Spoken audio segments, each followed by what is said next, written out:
tudo bem? Eu me chamo Marcela, sou formada em língua portuguesa e mestre na área de ensino de literatura e formação de professores. Hoje eu quero trazer para vocês o livro Lady Roxana, de Daniel Defoe, o mesmo autor de Robinson Crusoe, livro ao qual eu sou muito apaixonada.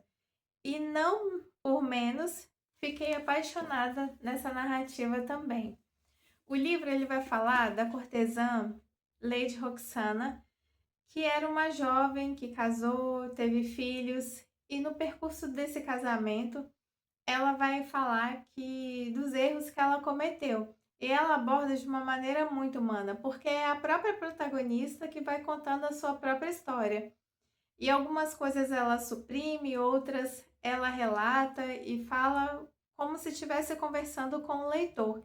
E isso encanta quando a gente está lendo a obra. Tem uma parte do livro que ela vai falar exatamente assim, aconselhar as jovens moças a saber escolher os seus futuros maridos. E ela fala assim: permita-me dar um conselho às minhas companheiras, as jovens deste país, ainda que ao fazê-lo eu mesma tenha que admitir meus próprios erros. Se prezam sua felicidade futura, se almejam uma vida confortável ao lado de um marido ou a segurança de sua fortuna, jamais, eu repito, jamais se casem com um tolo. Qualquer outro marido pode lhes trazer infelicidade, mas com um tolo a miséria será inevitável. Ele pode até desejar torná-las felizes, mas não terá a menor ideia de como fazê-lo.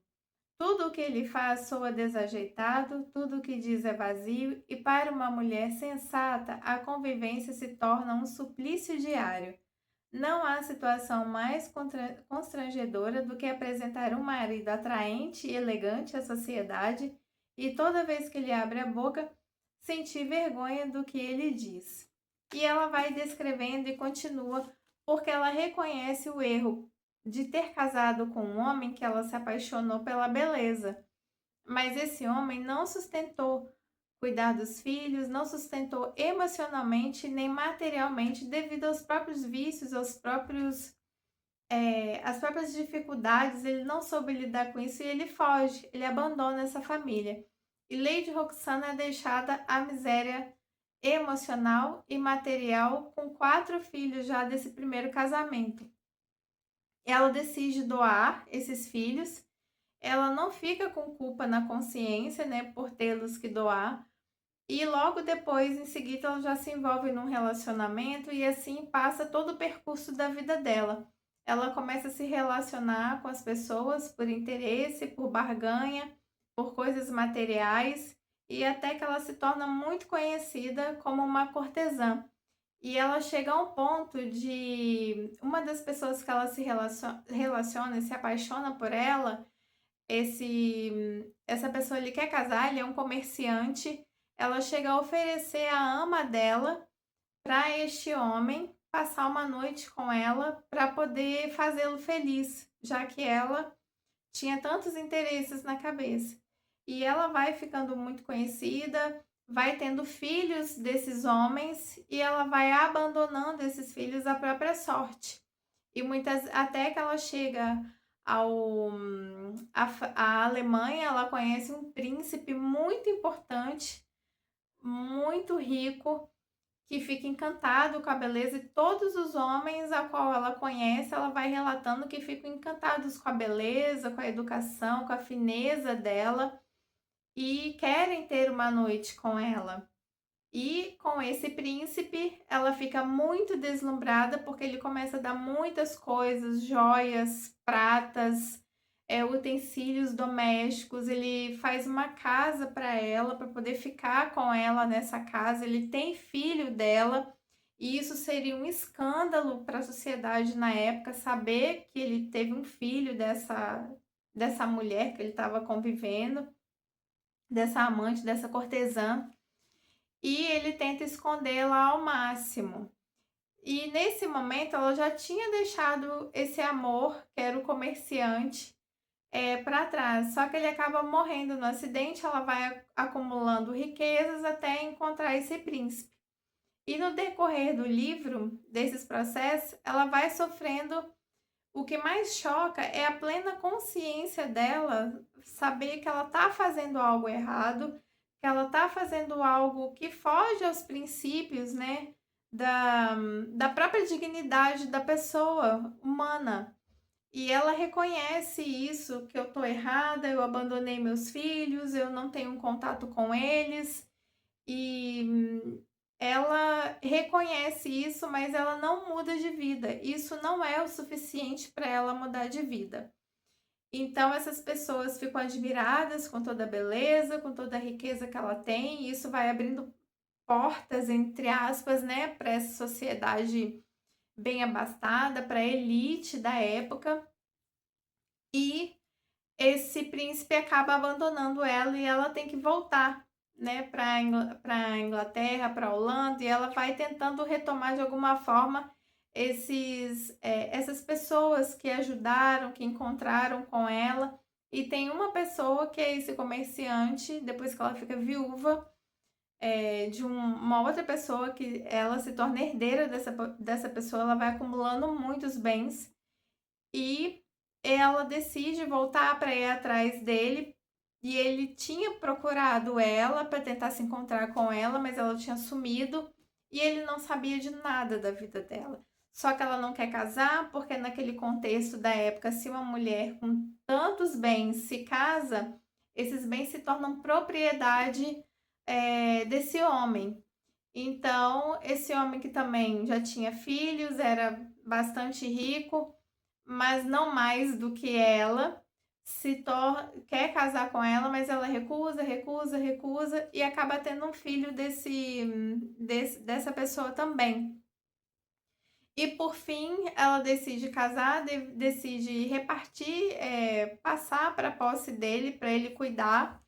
Só que o passado dela começa a retornar, né? Esses filhos começam, o nome dela vai ficando tão famoso que os filhos começam a buscar ela, quem é ela, se seria realmente ela, até que um dos filhos dela, dois dos filhos dela vão trabalhar na casa dela e quase a reconhecem, quase que ela é pega, e ela vivia uma vida escondida, né, para não ser reconhecida. Ela dava festas, né? Tem uma vestimenta que ela fica muito famosa, que ela usa uma máscara, ela dança.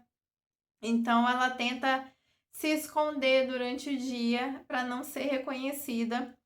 E quando ela retorna à Inglaterra, ela decide sair porque ela passa a ser reconhecida por esses filhos. Esses filhos começam a investigar se seria ela a mãe deles. E então ela tenta fugir desse encontro a todo custo. Mas é inevitável até que alguém conta pro marido dela que ela foi uma cortesã, que ela tem filhos, e ele não sabia nada disso. Aquilo é um choque para ele. Ele decide não se comunicar com ela mais, ele a ignora, ele fica extremamente desiludido, achando que ela era uma mulher totalmente diferente daquela que ele estava conhecendo, mas e ela começa a sofrer as consequências disso. Esse marido fica doente, ele reconhece, ajuda esses filhos, dá emprego para eles, manda um para as companhias na África para trabalhar. A outra filha também ele ajuda, arruma um bom casamento para ela. Mas do total, que eu acredito que sejam uns 10, 11 filhos que ela teve, por aí assim, não se tem mais notícias. A gente acaba terminando o livro sabendo só um pouco desses livros. Nenhum filho do príncipe a gente não tem mais notícias, porque ele fica lá com o príncipe, morando com ele como um filho bastardo, né, desse casamento. Depois ele não é reconhecido como um herdeiro desse príncipe, ele acaba se tornando viúvo e pouco antes dela casar, ele acaba se tornando um viúvo.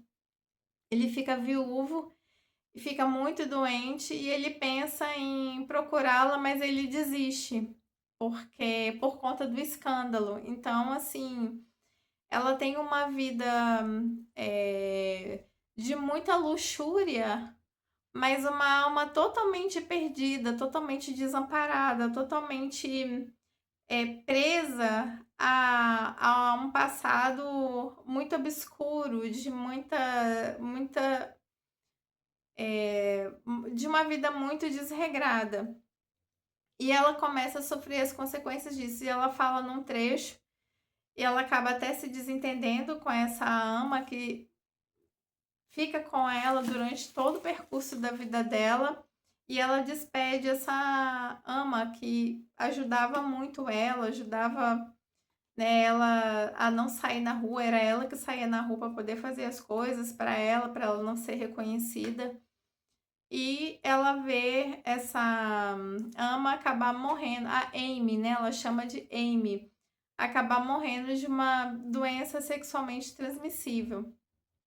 E ela vê na própria morte da Amy como o próprio fim dela, que poderia ter sido ela.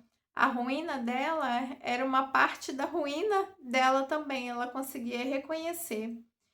E o livro, então, através da história da Lady Roxana, vai trabalhar não apenas mostrar todo o luxo, toda a riqueza que ela conquista, que ela consegue, mas vai alertar as consequências de uma vida moralmente quebrada, uma vida espiritual quebrada, uma vida de escolhas que parecem que a pessoa está atingindo o ápice do sucesso, mas no fundo é a total ruína desse ser humano. Então, Lady Roxana me impactou como uma história de uma profundeza muito grande, que a gente, dialogando com a nossa sociedade contemporânea, a gente percebe que tem muitas pessoas como a Lady Roxana, que estão vivendo uma vida de superficialidade, uma vida de busca de bens, de dinheiro a todo custo, de ser famoso, de ser bem visto em todos os lugares, mas no fundo, você percebe que há uma degradação dessa moral, dessa essência humana do ser. A pessoa se perde nesse processo. E foi exatamente isso que aconteceu com Lady Roxana. Ela se perdeu nessa ambição. E na nossa sociedade a gente vê muitas pessoas também se perdendo da sua própria essência em troca de likes, em troca de sucesso, de um sucesso que é vazio, que não agrega em nada, que não deixa um legado positivo, como aconteceu na vida de Lady Roxana, que ela abandonou os filhos à própria sorte, quebrou todas as relações familiares e passou a viver sozinha, numa clausura que nem ela mesma conseguiu controlar depois. Fica aqui a dica de leitura, gente. Esse livro é sensacional. Até!